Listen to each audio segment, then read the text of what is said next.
大家好啊，看看我家现在的冰箱，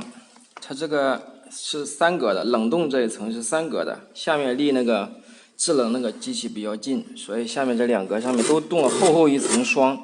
拉的都非常难拉的。今天被它用了很大力气才拉出来。我们今天用一个新的办法，能让它上面不结霜。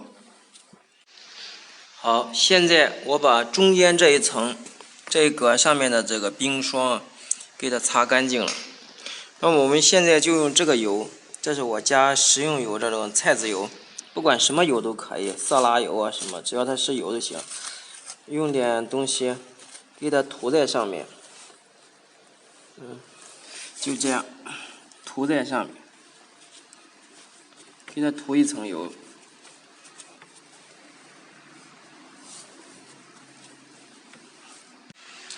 把它的下面容易冻着的地方也涂上油，这样的话它就不会结冰霜了。这样绝对不会说把这个空格给冻住了，拉也拉不动，用力了又怕拉坏了，不用力又拉不出来。我们等上4个小时看看怎么样。我把这个冰箱内的温度调到最低，它这个是数字越大温度越低，调到底。好，现在4个小时过去了，它这个地方表面上看它这个油脂有点厚了，因为我们涂的是菜籽油嘛，但是它再也不会结这个冰霜了，可能是这个油的凝固点是低，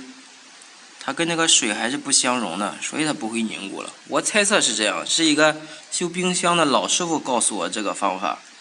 具体什么原理我也搞不明白，反正是真的好用。像哪个地方下面它要是比较容易冻得容易粘结的话，上面就涂一层油，把它洗干净，然后涂一层油。这个方法是比较靠谱的，管用。